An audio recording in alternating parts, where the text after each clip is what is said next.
Victory for Austin College, UT's headed to club championships, and more buzz about the huge UIL decision. That stuff and more on today's TXWaterpolo Podcast.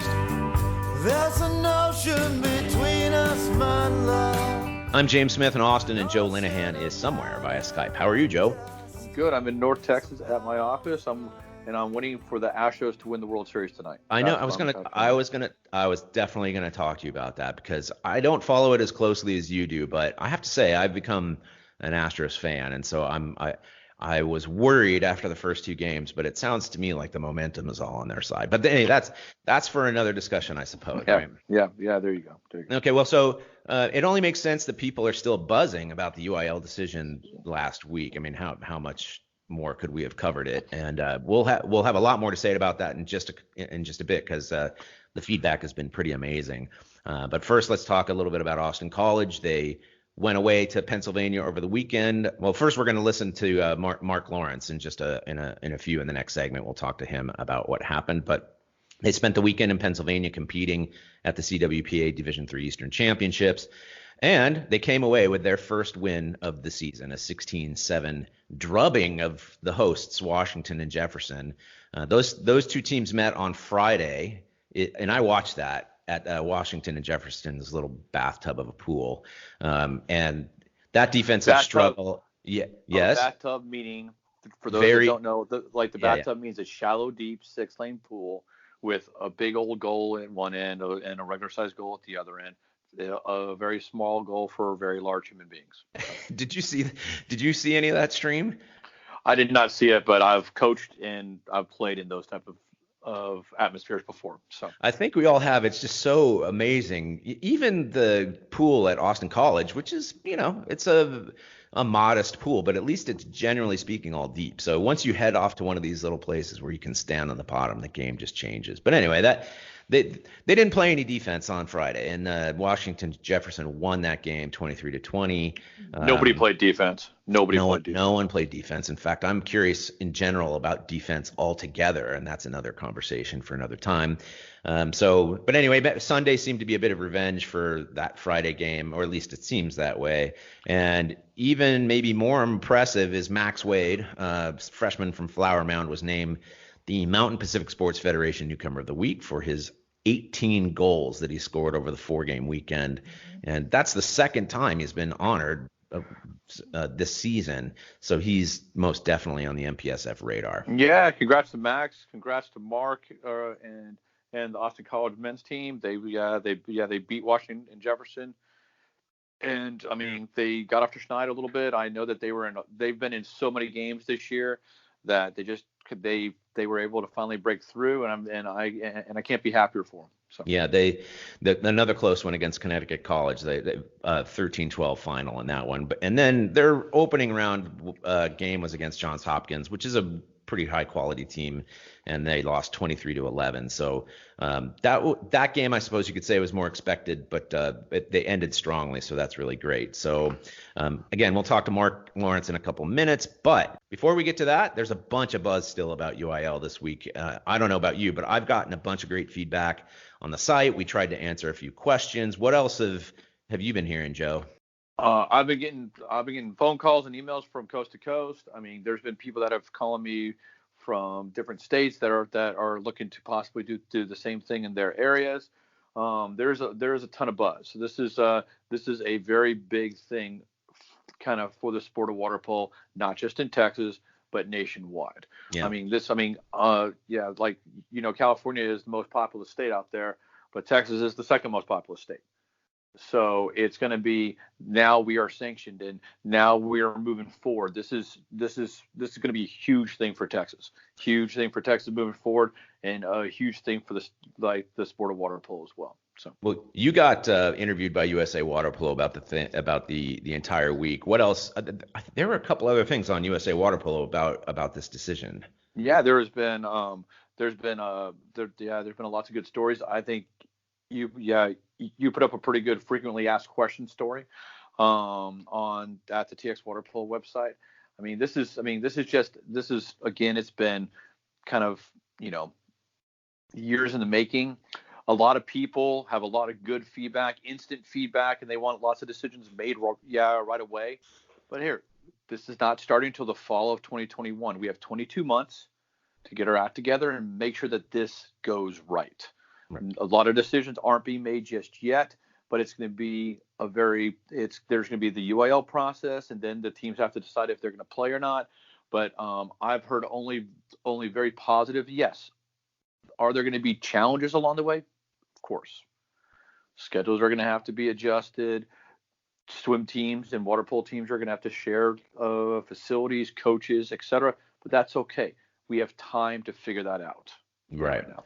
That's that might be the biggest concern I've heard about is what is this going to do this swim season? And I might be the wrong person to ask that question because this is water polo's time finally. So it's there will be negotiations. I know you want to be diplomatic about it, but it's water polo is a UIL sport, so it should be treated as such, and that's all I'll say about it. So and it will be treated as such. And there again, every school district, even within the school district, schools are going to like every coaches are going to have different situations with facilities, pool time access, the number of athletes.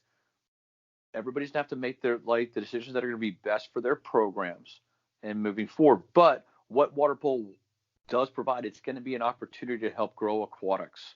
It's to be a great preseason before the high school swim season. So this is only going to be a positive, however you look at it. It's just that some people are going to have to take some time to look at it and kind of find what are going to be the solutions that are going to be good for them. All right. Totally agree. Did you see that Harvard Westlake and Newport Harbor High School are making noises already about coming to Texas to play? Let's go. Yeah, let's go. The staying here in Dallas, let's just say, would be 10,000 times cheaper than traveling to Newport Harbor. So yeah, well, I could see Flower Mound hosting something up north any year. In fact, I'm rooting for Texas Cup to be now a sort of interstate tournament rather than just a Texas one. That would be really sweet. I also see some of the Austin schools maybe using the UT Swim Center. You got the Northside ISD schools down there with their beautiful facility at the Northside ISD Swim Center. You got there's the UH Campus Recreation Center. There's the Fort Bend ISD pool. There's the Conroe ISD pool down in Houston. There's the Cy-Fair ISD pool where we had Southwest Zone quals this past summer. Yeah. I mean, it is. Yeah, there are a ton of facilities. People will come and people will love coming here because we will give them Texas hospitality. That's right. I don't think they know what they're in for. That's how nice it is here. But lots of barbecue, lots of Tex-Mex. So that's the first tournament I ever came to in Texas. I went into hospitality, and I think I'd been accustomed to having, hospitality was like a pack of saltines and some water. And here we got the gigantic spread with barbecue and Frito pie and all this stuff. It was incredible. I bet that was at a Thunder tournament, correct? I'm not going to say. It's between you and me. It's a little secret. But yes, it was Thunder. They were really good. Okay, but I'm going to give a shout out to Lena Skinner, who was in charge of hospitality for years with Thunder. She has a son that's about to graduate Flower Mound High School, and then she has another son that's at Austin College playing. She was great with hospitality. I think even at one of the state high school tournaments, she even had a chocolate fountain. I was just going to say, wasn't there a chocolate fountain somewhere? Right. That's incredible. Exactly. All right. Well, that's not a huge suck up to Thunder because I would say that many clubs are following suit pretty well. Like they understand they up the game, and now it's really worthwhile going to these tournaments. All right. Yeah. Of course, whenever those coaches are stuck at the pool all day long, they appreciate good hospitality. So whenever they host, they're also now doing good hospitality as well. So absolutely. All right, we're going to take a break and we'll come back with a conversation with Austin College head coach Mark Lawrence. In many podcasts, this time would be filled with ads for electric toothbrushes or recruiting services. Not here. Instead, we're asking you to show your support for TXWaterpolo by donating to it. Go to TXWaterpolo.com/donate and help us continue covering the sport we love in the Lone Star State. Hi, I'm U.S. Olympian Janai Kerr, and when I need to stay up to date with my water polo news in Texas, I listen to the TXWaterpolo Podcast. Well, I'll give you love. That's the great Buck Owens of Sherman, Texas, home of the Austin College Kangaroos. And on the Skype machine is head coach of that varsity program, Mark Lawrence. How are you, Mark? Good, James. Thank you. A little sleepy, maybe, after a pretty busy weekend? Yeah, just, that time of the year. So. Yeah, we were just talking about it. It's like the women are going at the same time, so you have long days ahead of you, I think. Yeah, absolutely. Anytime that we have a day where both the men and women's team practice, essentially for me, it's a 12-hour day on campus. So between running both workouts, preparing for both workouts, and getting the daily logistical stuff done that needs to get done, they end up being about 12 and a half hour days. So they're fun. They're just long. So. Well, this is the reason you get paid, what, $500,000 to $700,000 a year or something like that? Yeah, probably just minus that same number. Okay. So. Yeah, water polo coaching is not a lucrative career. It's done out of passion, but you get paid. You have a steady employment, so that's nice. All right, enough of that nonsense. So I wanted to talk about your weekend. You earned your first win over Washington and Jefferson. You spent a weekend in Pennsylvania, but first let's go back to what happened a week and a half ago, which is the UIL decision to sanction water polo. And you have something of a different perspective. You're an NCAA coach in the state of Texas, and maybe you can explain a little bit what it means to you and your program. Yeah, I think it's fantastic. I think it's a direct result of all the hard work from the coaches and the athletes and the admin at the youth level. The individuals, who coach the high school and the youth club level are really, the kind of like the unspoken heroes in this process for this to get done. It's been years of great work by them, and that's getting rewarded now moving forward. So I think it's fantastic. I think it's going to help grow the sport, continue to grow at the youth level, but help really grow at the collegiate level. There are always going to be schools in this situation like Austin College where there's somebody on campus that has a connection with the sport that's really pushing for it. But I think the majority of the time when a new sport gets added, it's because it's stable at the high school and youth level. It's growing at the high school and youth level. And, we look at so many universities in Texas that could potentially have programs. Most of them don't have somebody on campus who's already involved in our sport, like Austin College had. So for those institutions, I think it's great for them to see that, the sport is growing, the sport is stable, the sport is now supported by the UIL. So those are all positive things to get, collegiate programs to look, water polo's direction. So hopefully it has a great impact on that. So. Yeah, well, I'm wondering if that might make it actually even a little more competitive for recruits, because with the UIL sanction, I would argue that it gives a lot more legitimacy to the sport. And so like you said, you're going to find coaches who are suddenly going to descend on Texas looking for talent. I'm wondering if I have that right. Yeah, no, I think it'll probably help. I think it'll probably have some programs that haven't looked towards Texas in the past look towards Texas. But I think Texas is a state that's always been, recruited fairly well by programs outside of Texas. Every year we see a handful of kids that we would love to have that go Division I, Division II, or Division III programs. So I think it'll hopefully, you'll get more programs looking this way. And I don't mind that, that competition within the recruiting process. Right. But I think more directly, we're kind of showing the other colleges here in Texas that it's a legit high school platform, that we could build off of. So. Yeah, that's a really good point, is that in theory, at the very least, and maybe there's more to it than just the theory, that there are other schools, other colleges and universities in the state of Texas that now look at both your program and this UIL decision and are starting to think, yeah, this is a viable sport for us to add. Yeah, absolutely. Because I see every time I go to a youth event, I see a handful of youth and high school coaches that can develop and be college coaches. I think there would be a lot of interest from coaches outside of the state as well to come to Texas to create collegiate programs. But I think we all kind of know, all of us who are living in Texas and seeing the sport on a regular basis at the youth level, we could have 8 Division III programs, men and women both, and have plenty of athletes in Texas to support those programs. So Plenty, yeah. I think this is the first step in a great process to kind of show that platform to these schools. So yeah, terrific. Well, all right, let's move on to the more mundane fact of your first win of the season, 16-7. It was a bit of a drubbing of Washington and Jefferson in your last game of the weekend on Sunday.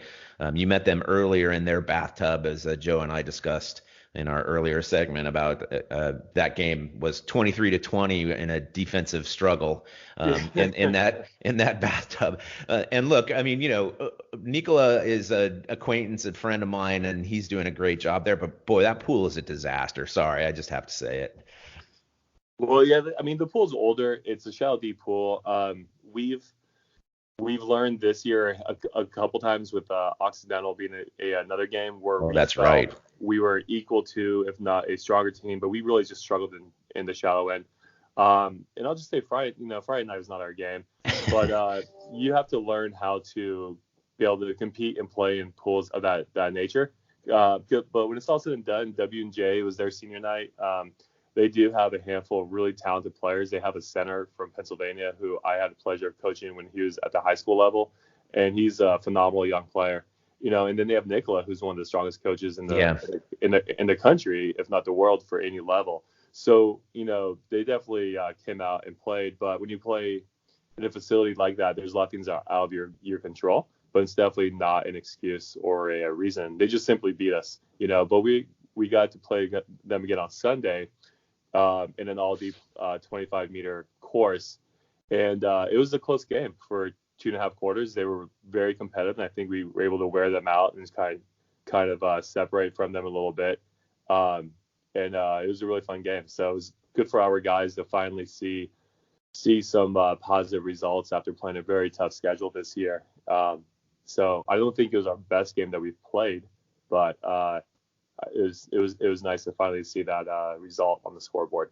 Yeah, very and impressive because you did come back from a 3-goal loss and then really put it to them. And it sounds to me like the difference was partially, at least, that you are in a full course deep pool and you can just swim them up and down the pool.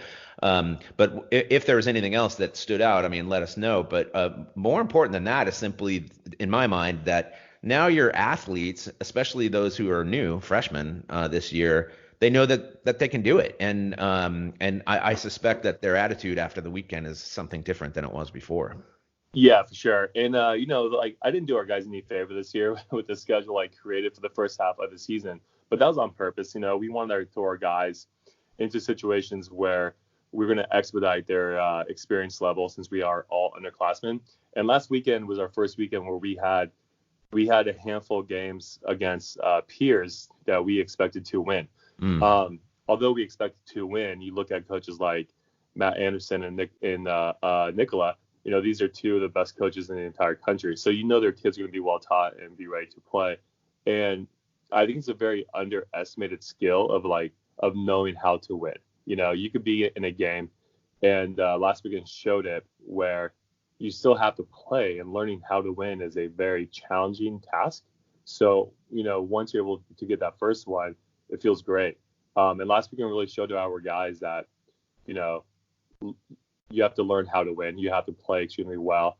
We look at our loss to Conn College, and we got stuck in very lazy and very bad habits because we were too focused on things that we could not control versus just playing to our potential, and that's definitely one of those games you wish you could have back. We had a couple of those out in California as well. But then again, that's part of the process where sometimes that failure is a great opportunity to learn. And we had very detailed, long conversations with our team in between Conn College and W&J on Sunday. And W&J on Sunday, our guys came out and they just played very well. They focused on the things that they could control, and they played very well. And hopefully they saw that difference. So. So that's a bit of coach speak for maybe it was a mental issue in a connection with a Connecticut college game in particular, maybe a little physical, maybe something that they weren't accustomed to before. You don't have to answer, but that's what the impression I get is that, and with your team is that, again, they're young and they are relatively inexperienced compared to, say, players from other states who get twice as many games or something like that. So yeah, a gigantic learning experience altogether. Yeah, absolutely. And it's kind of, from an outsider's perspective, I think as a fan of a sport or as a youth player or youth coach, it's easy to look at a record and say, well, that team's not very good. And it's really far from the truth because every team at this level is good. We look at Connecticut College and Washington Jefferson, and, they might not have the record of some teams out west, but the combination of their two center players, Arturo from Connecticut College, and then Kish from Washington Jefferson, and you combine those with their head coaches, and those are phenomenal players who could control a game if you let them. So, right.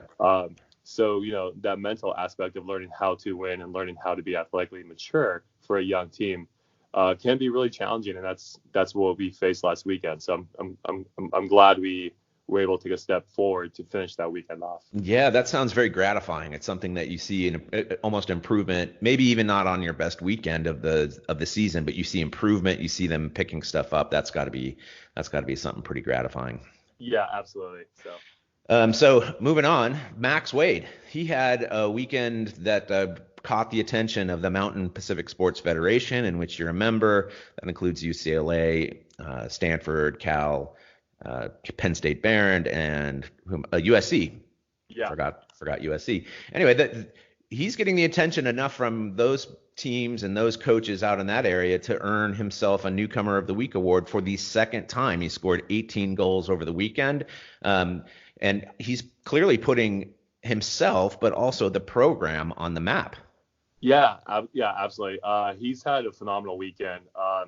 Last weekend, he got top freshman for the CWPA D3 championship weekend also. So he got two honors for last weekend's play. And Max is doing a phenomenal job. It's not just Max. We have a handful of other players, including two other freshmen with Michael Colmenares and Evan Cueva, who had just fantastic weekends.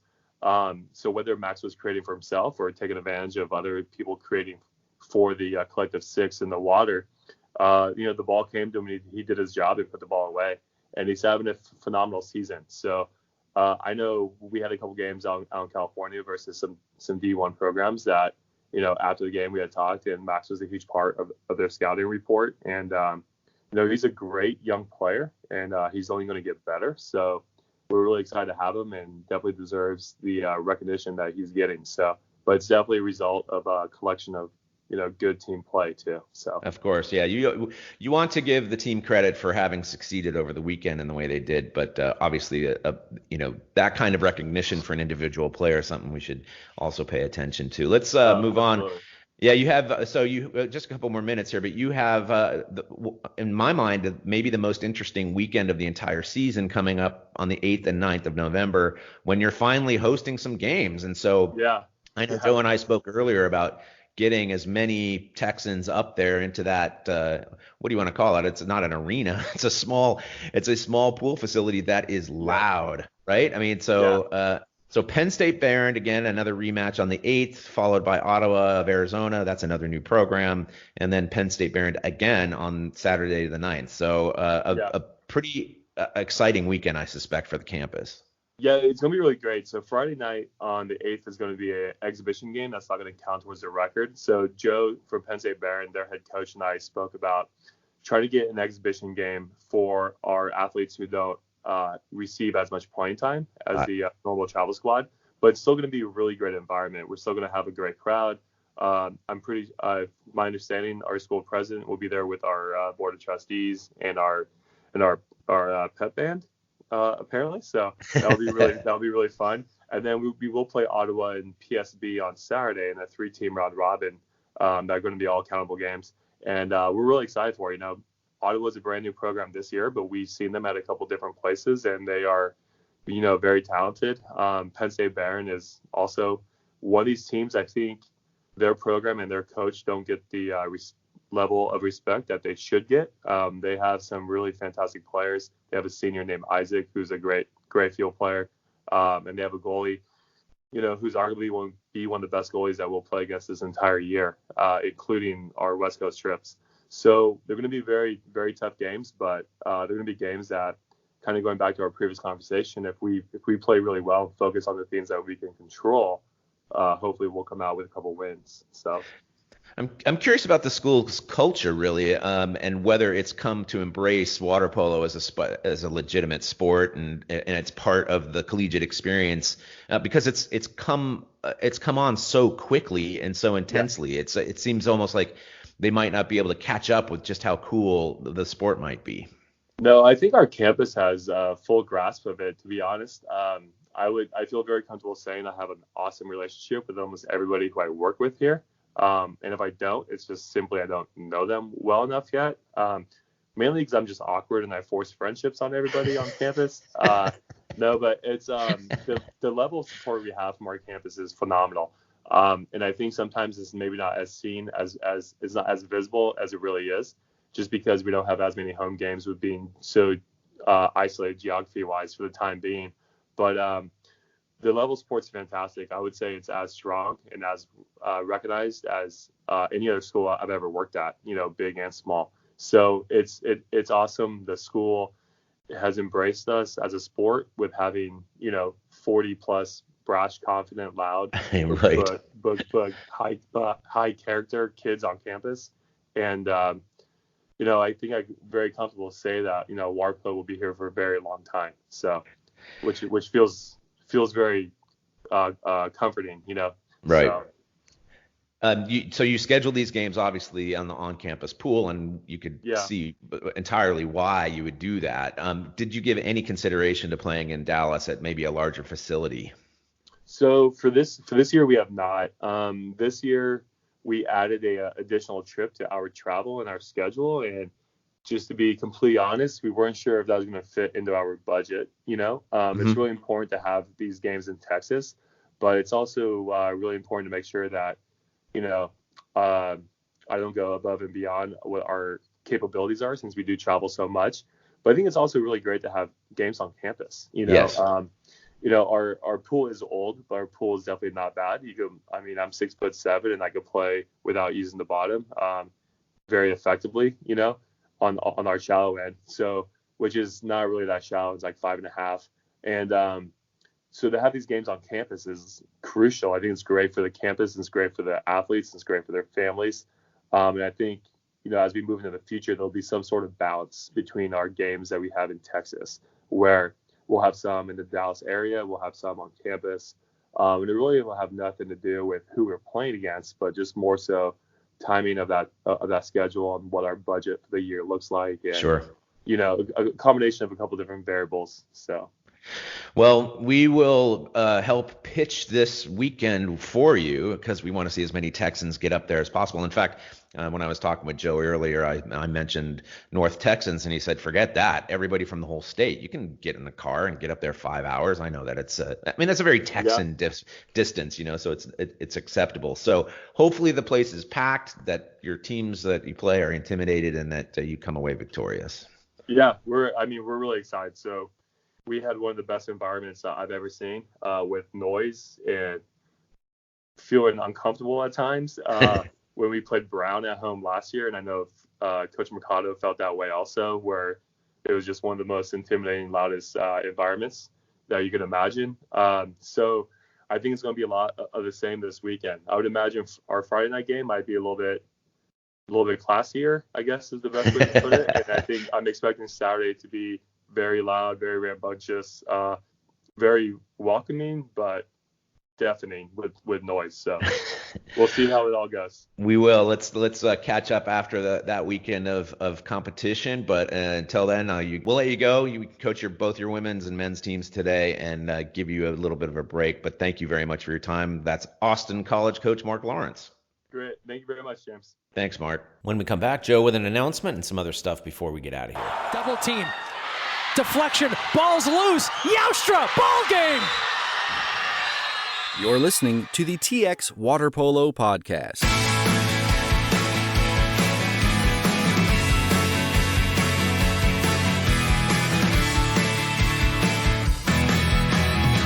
Okay, it's Joe and James wrapping up with a few more items. First of all, the University of Texas. They beat A&M a couple weekends ago to win the Texas Division Championship. They're headed to Pittsburgh on November 15th and 17th through those dates for the National Championships of Club Teams. That's sponsored by the CWPA. They won that at Rice University a couple weekends ago and actually avenged an earlier season loss that we talked a lot about on this podcast. That it was a 6-5 loss, and they won 7-3. It was streamed, and actually one of the cool things about it was I was at the Shark Fest down at Sci-Fair, and there are a lot of people who are sort of commuting back and forth to see both of those games. So it was very cool. Yeah, it was great to have those two tournaments at the same time in the Houston area. You got the CWPA champs at Rice, and then you got the Shark Fest age group tournament for 18 under all the way down to 12 and under up in Northwest Houston. I mean, there's just more and more water polo being played. It's awesome. Yep, UT beat Rice in their semifinal 12-2, and Rice had been touted as an improved team, which I think they are, but I think they didn't peak at the right time for that game. So UT took on the undefeated Aggies and took them down, and they are headed to Pittsburgh. We'll talk about that a ton more in the next couple weeks as they get ready to go. We'll try to get somebody from the UT team on the podcast. In the meantime, there's a bunch of other stuff coming up in the state of Texas, including the Texas State games. Is that right? Yeah, the last week we haven't really made a formal announcement about this, but we do have an agreement in place with the city of Corpus Christi and the Texas Amateur Athletics Federation, also known as TAF, where water polo is going to be part of the TAF Games of Texas beginning in 2020. It's going to be the last weekend of July in Corpus. We're going to have the 14 under, 12 and under, just athletes going to be focused on that. This is a lot of municipalities that get together in a variety of different sports, from, archery to you got fencing to softball and swimming and track and field. It's like a little mini Texas Olympics, and they have this across the country. There's Empire State Games in New York. There's the Sunshine State Games down in Florida. So water polo is going to be officially part of this kind of moving forward. So I'm excited about that. The municipalities are going to be working with the growing high school teams, because there's going to be a limited amount of pool time, especially for the smaller areas where they're going to be able to work together to just and not just grow water polo, but grow aquatics across the state. So I'm very much kind of looking forward to see how this all kind of works together. It's a bit of a showcase for the sport, because if it's anything like, Junior Olympics prior to becoming a USA water polo thing was very similar. It was, you'd show up someplace. I think we talked about it before. I went to Iowa City, Iowa, and there you have synchronized swimming and basketball and all these other sports, and it's very memorable. So this is something for them, the 14 and under, to look forward to. But yeah, it's not going to be quite the same level as JO's, but we're going to make it as special as possible for all the athletes and teams involved. So. Right, exactly. All right. What else? Details coming soon. Oh, good. See, that's breaking news here on the TXWaterpolo Podcast. And then I guess this upcoming weekend is the Dallas Fall Invite that up in North Texas over in South Lake and Keller. The following weekend is going to be a very busy weekend of water polo. You have the Austin College home games against Penn State Barron and Ottawa, which is a team from Phoenix. So they're playing on Friday and Saturday on November 8th and 9th at Austin College. Then you also have the Dallas Fall Masters Invite, which is going to be men's and women's open division. That's to be hosted by Pegasus at SMU Natatorium. So there's a lot of stuff in North Texas, but the biggest thing is going to be the USA Water Polo Champions Cup, which is the national championship for 14 under and 8th grade under, also next weekend, which is November 8th, 9th, and 10th. It's going to be at the University of Houston Campus Recreation Center. So there'll be teams from around the country that are coming there. We have a lot of water polo in a very short amount of time. It's going to be great. No kidding. That Dallas Fall Invite thing, it has become so popular that they had to close registrations early. We talked about how many teams there are in the state of Texas and how many players there are, but we're starting to see it. It is impacting these tournaments. Yeah, I mean, the Dallas Fall Invite was originally a Masters only event with one division. And then back in 2009, we added some age group divisions. Then we added a women's division. Then we added more age group divisions, and it just got bigger and bigger and bigger and bigger. And then in 2016, There were 4 different courses. That's whenever the group that was organizing it first went to Keller, and it used to be only in South Lake. So it went from 1 course to 2 courses in South Lake. Then we had to figure out how to do 3 courses in South Lake. And then they had to figure out kind of how to keep the 3 courses in South Lake, but also add 2 courses in Keller. So there were 5 courses going on at one time.